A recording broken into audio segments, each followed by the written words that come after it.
എന്നെ കേൾക്കുന്ന എല്ലാ പ്രിയപ്പെട്ടവർക്കും കർത്താവായ യേശുക്രിസ്തുവിൻ്റെ നാമത്തിൽ സ്നേഹവന്ദനം.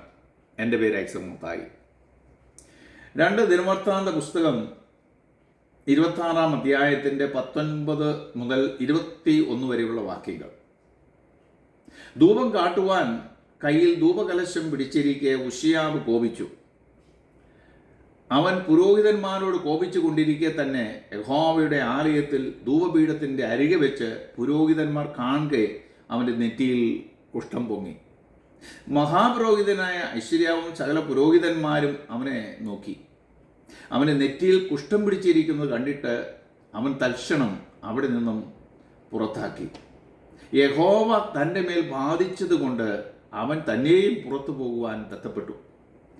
അങ്ങനെ ഉസിയ രാജാവ് ജീവപര്യന്തം കുഷ്ഠരോഗിയായിരുന്നു.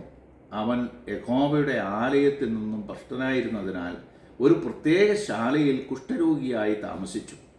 അവൻ്റെ മകനായ യോഥാം രാജധാനിക്ക് മേൽവിചാരകനായി ദേശത്തിലെ ജനത്തിന് ന്യായപാലനം ചെയ്തു പോന്നു. സ്തോത്രം. ദൈവജനത്തെ തകർക്കുവാൻ സാത്താൻ വിദഗ്ധമായി ഉപയോഗിക്കുന്ന ആയുധമാണ് നിഗളം. ഇന്നത്തെ വിശ്വാസികളും ശുശ്രൂഷകന്മാരും തങ്ങളുടെ ബലത്തിലും ധനത്തിലും പ്രതാപത്തിലും മഹത്വത്തിലും നിഗളിക്കുന്നവർ അനേകരാണ്. നിഗളം കൊണ്ട് അനേകരെ സർവശക്തനായ ദൈവം ശിക്ഷിച്ച അനേക സംഭവങ്ങൾ തിരുവചനത്തിൽ രേഖപ്പെടുത്തിയിട്ടുണ്ട്. യഹൂദ രാജവംശത്തിലെ 5ാമത്തെ രാജാവായ ഉസ്യാവിനുണ്ടായ ദൈവത്തിൻ്റെ ശിക്ഷ അവയിൽ പ്രാധാന്യമർഹിക്കുന്ന ഒന്നാണ്. ഉസിയാവ് 16-ാമത്തെ വയസ്സിൽ രാജഭരണം ഏറ്റെടുക്കേണ്ടി വന്നപ്പോൾ തൻ്റെ വാഴ്ചയുടെ ആരംഭത്തിൽ വളരെ ദൈവഭയത്തോടും ഭക്തിയോടും കൂടി രാജഭരണം നടത്തി. ഉസിയാവ് ദൈവത്തിന് പ്രസാദകരമായത് ചെയ്തു. 3,07,500 യോദ്ധാക്കളുള്ള വലിയ ഒരു സൈന്യത്തെ വാർത്തെടുത്തു. അങ്ങനെ ഉസിയാവിൻ്റെ കീർത്തി ബഹുദൂരം പരന്നിരുന്നു. ഇപ്രകാരം പ്രസക്തിയുടെ പടവുകൾ കയറിക്കൊണ്ടിരിക്കുന്നപ്പോൾ ഉസിയാവിൽ കടന്നുകൂടിയ നിഗളം യഹോവയുടെ ആലയത്തിലെ ധൂപപീഠത്തിൽ ധൂപമർപ്പിക്കുവാൻ അവനെ പ്രേരിപ്പിച്ചു. പഴയ നിയമകാലത്ത് വിശുദ്ധീകരിക്കപ്പെട്ട അഹരോന്യ പുരോഹിതന്മാർക്ക് മാത്രമേ വിശുദ്ധ മന്ദിരത്തിൽ യഹോവയ്ക്ക് ധൂപം അർപ്പിക്കുവാൻ കഴിയുള്ളൂ എന്ന് പറഞ്ഞുകൊണ്ട് അശേര്യ പുരോഹിതനും മറ്റ് 80 പുരോഹിതന്മാരും അവനെ തടഞ്ഞപ്പോൾ അവൻ കോപിഷ്ഠനായി ധൂപം കാട്ടി. അവൻ ധൂപകലശം പിടിച്ചുകൊണ്ടിരിക്കുമ്പോൾ തന്നെ ഉസിയാവിൻ്റെ നെറ്റിയിൽ കുഷ്ഠം പൊങ്ങി. ഒരു തരത്തിലും മറയ്ക്കുവാൻ പറ്റാത്തിടത്താണ് കുഷ്ഠം പൊങ്ങിയിരിക്കുന്നത്. ഉടൻ തന്നെ അവർ പുരോഹിതന്മാരെല്ലാവരും കൂടി അവനെ മന്ദിരത്തിൽ നിന്നും പുറത്താക്കി. രാജാവിൻ്റെ ശിഷ്ടായുസ് മുഴുവനും കുഷ്ഠരോഗിയായി കഴിഞ്ഞു. പതിയമായ ശ്രേഷ്ഠതകളും സൗഭാഗ്യങ്ങളും മനുഷ്യൻ നേടിക്കഴിയുമ്പോൾ അവനിൽ കടന്നു വരുന്ന നിഗളം ആത്മീയ അധികാരങ്ങൾക്ക് വേണ്ടിയുള്ള അന്തർദാഹം ഇന്ന് വിശ്വാസികളിലും അനേകർക്കുണ്ട്. ഇന്ന് ആത്മീയ കോളത്തിലേക്ക് നാം തിരിഞ്ഞു നോക്കുമ്പോൾ വിശ്വാസികളുടെയും ശുശ്രൂഷകന്മാരുടെയും ധനത്തിൻ്റെയും സ്ഥാനമാനങ്ങളുടെയും സ്വാധീനത്താൽ ദൈവത്തിൻ്റെ ശുശ്രൂഷയെയും ശുശ്രൂഷകന്മാരെയും നിയന്ത്രിച്ചു കൊണ്ടിരിക്കുന്നു. സ്തോത്രം. വിശുദ്ധമായ ദൈവിക ആരാധനകളെയും ശുശ്രൂഷകളെയും നിയന്ത്രിക്കുന്നത് പരിശുദ്ധ ആത്മാവാണെന്ന് മനസ്സിലാക്കാതെ നിഗളത്തിനടിമപ്പെട്ട് ആത്മീയ നിയന്ത്രണമില്ലാതെ മനുഷ്യനിർമ്മിതമായ കമ്മിറ്റിയും ഭൗതിക സ്ഥാനമാനങ്ങൾ കൊണ്ട് ദൈവത്തിൻ്റെ ആരാധനയെ ഇന്ന് ആത്മീയ ലോകം കൈയടക്കിയിരിക്കുന്നു. എന്നാൽ ദൈവം തൻ്റെ കോപത്തെ ജ്വലിപ്പിക്കുന്നു. അതാണ് നമുക്ക് ഉസിയാവിലൂടെ കാണുവാൻ കഴിയുന്നത്. ഉസിയാവ് നീളം കൊണ്ട് രാജസ്ഥാനത്ത് നിന്നും ദൈവസന്നിധിയിൽ നിന്നും പുറത്തായപ്പോൾ അവന്റെ മകൻ ആ സ്ഥാനത്തേക്ക് കടന്നു വന്നു. 2 ദിനവൃത്താന്ത പുസ്തകം 27-ാം അധ്യായത്തിന്റെ 2 മുതൽ 3 വരെയുള്ള വാക്യങ്ങൾ. യോഥാം വാഴ്ച തുടങ്ങിയപ്പോൾ അവന് 25 വയസ്സായിരുന്നു.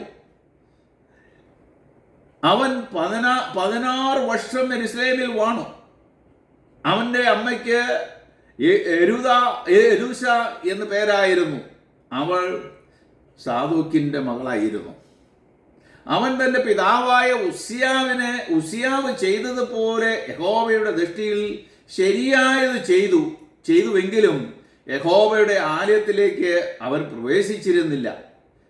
ജനമോ വഷളത്വം പ്രവർത്തിച്ചു കൊണ്ടിരുന്നു. നാം നോക്കുക, അപ്പൻ ഉസിയാവ് ദേവാലയത്തിൽ കയറി. പുരോഹിതന്മാരെ വകവയ്ക്കാതെ പുരോഹിത ശുശ്രൂഷകൾ കയ്യിലെടുത്ത് ധൂപം കാട്ടിയപ്പോൾ മകൻ യഹോവയുടെ ആലയത്തിലേക്ക് പ്രവേശിച്ചിരുന്നില്ല. തൻ്റെ ജനത്തെ മാതൃക കാണിക്കേണ്ട രാജാവ് ആലയത്തിൽ കയറിയില്ല. അതുകൊണ്ട് ജനം വഷളത്വം പ്രവർത്തിച്ചു. ഇന്ന് ചില ഭവനങ്ങളുടെ അവസ്ഥ ഇത് തന്നെയാണ്. മാതൃക കാണിക്കേണ്ടവർ തന്നെ വഴിതെറ്റി നടക്കുന്നു.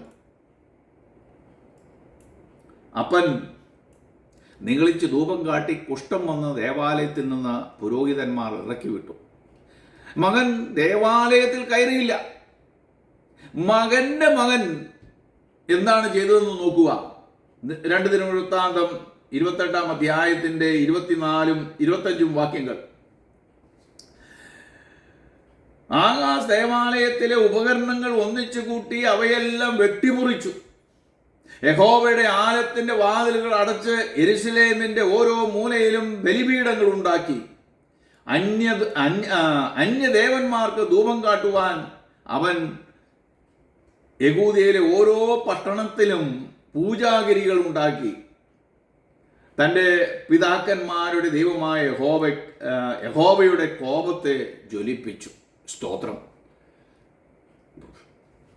രാജ്യത്തെ തൻ്റെ ജനത്തെ നേർവഴിക്ക് നയിക്കുവാൻ ദൈവത്താൽ തിരഞ്ഞെടുക്കപ്പെട്ടവൻ ജീവനുള്ള ദൈവത്തെ വിട്ട് ദേവന്മാർക്ക് ധൂപം കാട്ടുവാൻ ഇസ്രായേലിലെ ഓരോ പട്ടണങ്ങളിലും പൂജാഗിരികൾ ഉണ്ടാക്കി. നോക്കുക, തങ്ങളുടെ പിതാക്കന്മാരുടെ ദൈവത്തിൽ നിന്നും ജനത്തെ അകറ്റിക്കളഞ്ഞു. ഞാനല്ലാതെ മറ്റൊരു ദൈവം നിങ്ങൾക്ക് ഉണ്ടാകരുതെന്ന് അരുളി ചെയ്ത ദൈവത്തിൻ്റെ അരുളിപ്പാടിനെ കാത്തു സൂക്ഷിക്കേണ്ട രാജാവ് ഉത്തരവാദിത്തത്തിൽ വീഴ്ച വരുത്തി തൻ്റെ ജനത്തെ മഹാപാപത്തിലേക്ക് നയിക്കുകയാണ് ചെയ്യുന്നത്. ഉസിയാവ് തന്നെ ഏൽപ്പിക്കാത്ത ശുശ്രൂഷ ചെയ്ത് ദൈവകോപം വിളിച്ചു വരുത്തി എന്നേക്കുമായി രാജസ്ഥാനം നഷ്ടപ്പെടുത്തി ഒറ്റപ്പെട്ട ജീവിതം നയിക്കേണ്ടി വന്നു. ഉസിയാവിൻ്റെ മകൻ യോഥാം ഒട്ടും മോശക്കാരനല്ലായിരുന്നു. യഹോവയുടെ ദൃഷ്ടിയിൽ നല്ലത് ചെയ്തുവെങ്കിലും ഈ രാജാവ് ദേവാലയത്തിൽ കയറിയില്ല. ഉസിയാവിൻ്റെ മകന്റെ മകൻ വാഴ്ചയിൽ വന്നപ്പോൾ ദേവാലയത്തിൽ കയറിയില്ലെന്ന് മാത്രമല്ല, ദേവാലയത്തിലെ സകല ഉപകരണങ്ങളും വാരിക്കൂട്ടി വെട്ടിമുറിച്ച് കളഞ്ഞു. നോക്കുക, ദേവാലയത്തിൻ്റെ വാതിലുകൾ ഇതിനു ശേഷം പൂട്ടിയിട്ടു. ജനത്തെ കൊണ്ട് അന്യദൈവങ്ങളെ ആരാധിക്കുവാൻ സകല ഏർപ്പാടുകളും ഓരോ പട്ടണങ്ങളിലും ചെയ്തു. ദൈവത്തിനു വേണ്ടി സമർപ്പിക്കപ്പെട്ട ഉത്തരവാദിത്തപ്പെട്ട രാജാക്കന്മാർ, ദൈവത്തിനു വേണ്ടി വൻകാര്യങ്ങൾ ചെയ്യേണ്ട ദൈവത്തിൻ്റെ പ്രതിപുരുഷന്മാർ തങ്ങളുടെ പിതാക്കന്മാരുടെ ദൈവത്തെ മറന്ന് ജീവിച്ചതിൻ്റെ ഫലമായി ദൈവനാമം മുഷ്ടിക്കപ്പെടുക മാത്രമല്ല ഇവിടെ ചെയ്തത്, രാജ്യത്തിൻ്റെ മേലിലും തങ്ങളുടെ ജനത്തിൻ്റെ മേലിലും ദൈവകോപം വിളിച്ചു വരുത്തി. സ്തോത്രം. ഇന്നത്തെ ആത്മീയ ലോകത്തേക്ക് നോക്കുമ്പോൾ ഉസിയാവിൻ്റെ തലമുറയെ പോലെയുള്ള തലമുറ, അങ്ങനെയുള്ള ജനം, അങ്ങനെയുള്ള യുവതലമുറകൾ പെരുകിക്കൊണ്ടിരിക്കുന്നു.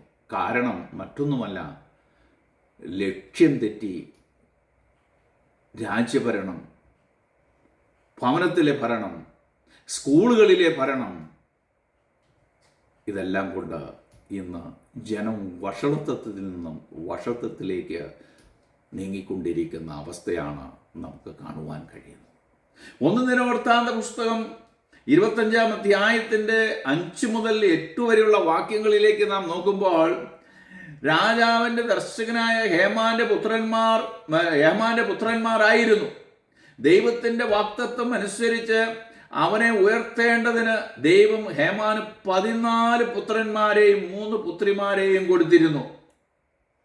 ആസാവ്, യെഹൂദൻ, ഹേമാൻ എന്നിവരോടുള്ള രാജാവിൻ്റെ കൽപ്പനയനുസരിച്ച് ഇവരെയെല്ലാം ദേവാലയത്തിലെ ശുശ്രൂഷയ്ക്ക് കൈത്താളങ്ങളാലും വീണകളാലും കിന്നരങ്ങളാലും യഹോവയുടെ ആലയത്തിൽ തങ്ങളുടെ പിതാവിൻ്റെ നിർദ്ദേശം അനുസരിച്ച് സംഗീതം ആലപിച്ചു വന്നു.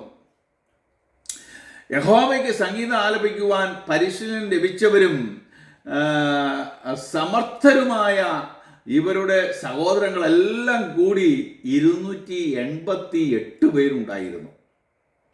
തങ്ങളുടെ ഉദ്യോഗക്രമം നിശ്ചയിക്കേണ്ടതിന് അവർ ചെറിയവനും വലിയവനും ഗുരുവും ശിഷ്യനും ഒരുപോലെ ചീട്ടിട്ടു. സ്തോത്രം. നാം ഈ വായിച്ച വാക്യങ്ങളിലേക്ക് നോക്കുമ്പോൾ എന്നെ ഏറ്റവും ആകർഷിച്ചത് 8-ാം വാക്യമാണ്. ദൈവസന്നിധിയിൽ തങ്ങളുടെ ഉദ്യോഗക്രമം നിശ്ചയിക്കേണ്ടതിന് അവർ ചെറിയവനും വലിയവനും ഗുരുവും ശിഷ്യനും ഒരുപോലെ ചീട്ടിട്ട് നിശ്ചയിച്ചു. ഇന്നത്തെ ആത്മീയ കോളങ്ങളിലേക്ക്, സഭകളിലേക്കെല്ലാം നാം നോക്കുമ്പോൾ സെൻട്രൽ പാസ്റ്റർ ഇരിക്കുന്നിടത്ത് പാസ്റ്റർമാരെ പോലും ഇരുത്തത്തില്ല. കയറിയിരുന്നാൽ പിന്നെ വളരെ ബുദ്ധിമുട്ടാണത്. 14 പുത്രന്മാരും 3 പുത്രിമാരും അപ്പനും അമ്മയും, ടോട്ടൽ 19 പേരൊരുമിച്ച് ഞായറാഴ്ച രാവിലെ വരിവരിയായി ഓരോ ഉപകരണങ്ങളും കയ്യിൽ പിടിച്ചുകൊണ്ട് അപ്പൻ്റെ നിർദ്ദേശപ്രകാരം ആരാധനയ്ക്കായി പോകുന്ന രംഗം നാം ഒന്ന് ചിന്തിച്ചു നോക്കുക. എത്ര അനുഗ്രഹിക്കപ്പെട്ട ഒരു കുടുംബമാണ്. പണത്തിൻ്റെയും പ്രതാപത്തിൻ്റെയും പെരുമയുടെയും ഉച്ചകോടിയിൽ എത്തിയിരിക്കുന്ന പെന്തക്കോസ്ത് സമൂഹം ഇന്ന് അത്യുന്നതനായ ദൈവത്തിൽ നിന്ന് ലഭിക്കുന്ന ശിക്ഷയെക്കുറിച്ചും വരുവാനിരിക്കുന്ന നാശത്തെക്കുറിച്ചുമുള്ള മുന്നറിയിപ്പുകൾ തള്ളിക്കളഞ്ഞാണ് മുന്നോട്ട് അവർ ജീവിക്കുന്നത്. മനുഷ്യന്റെ പദവിയും പ്രസക്തിയും സൃഷ്ടിക്കുന്ന ബുദ്ധിയുടെ പ്രമാണങ്ങൾ അവനെ രക്ഷിക്കുമെന്നുള്ള നിഗളവും അഹന്തയും മനുഷ്യനെയും അവൻ്റെ കുടുംബത്തെയും തലമുറയെയും നാശത്തിൻ്റെ പടുകുഴിയിലേക്ക് ഇന്ന് നയിച്ചുകൊണ്ടിരിക്കുകയാണ്. അതാണ് ഇന്ന് നമുക്ക് കാണുവാൻ കഴിയുന്നത്. അതാണ് നമുക്ക് ഉസിയാവിൻ്റെയും അവൻ്റെ മകൻ യോതാമിൻ്റെ മകൻ ആഹാസിൻ്റെയും ഭരണത്തിൽ കൂടി നമുക്ക് കാണുവാൻ കഴിയുന്നത്. സ്തോത്രം. എന്നാൽ യഹോവഭക്തനായ ഹേമാന്റെ നിർദ്ദേശപ്രകാരം ആരാധിക്കുകയും ആരാധനയുടെ അനുഗ്രഹത്തിനായി ശുശ്രൂഷിക്കുന്ന മക്കളെയും നമുക്കിവിടെ കാണുവാൻ കഴിയും. ഇനി നമ്മളിലേക്കൊന്ന് തിരിഞ്ഞു നോക്കുക. സൗകര്യങ്ങൾ വർദ്ധിച്ചപ്പോൾ ആത്മീയ കാര്യങ്ങളിൽ വീഴ്ച വരുത്തി. ഇന്ന് കുടുംബ പ്രാർത്ഥനകളില്ലാതെയായി ഇരിക്കുന്നു. ഇന്ന് കുടുംബങ്ങളിൽ അന്യോന്യം മുഖത്ത് നോക്കി സംസാരിക്കാത്ത ഒരു കാലഘട്ടത്തിലേക്ക് നാം കടന്നു വന്നിരിക്കുന്നു. നമ്മുടെ മക്കളും കൊച്ചുമക്കളും വരുവാനുള്ള തലമുറയും ദൈവത്തോട് മറുതലിച്ച് ജീവിക്കുന്ന ഒരു കാലഘട്ടത്തിലേക്ക് ഇന്ന് ലോകം ഓടിക്കൊണ്ടിരിക്കുകയാണ്. രാജാക്കന്മാരെയും രാജ്യങ്ങളെയും നയിക്കുന്നവരെയും മാതൃക ജീവിതം നയിക്കുവാൻ സഹായിക്കട്ടെ എന്ന് ഞാൻ പ്രാർത്ഥിക്കുന്നു. ഈ വചനം കേട്ട എല്ലാവരെയും, എല്ലാ കുടുംബസ്ഥരെയും കുടുംബനാഥന്മാരെയും അതിനായി ദൈവം ഒരുക്കട്ടെ, അനുഗ്രഹിക്കട്ടെ എന്ന് പ്രാർത്ഥിച്ചുകൊണ്ട് എൻ്റെ വാക്കുകളെ ചുരുക്കുന്നു. God bless you all. മറ്റൊരു വീഡിയോയുമായി നമുക്ക് വീണ്ടും കാണാം.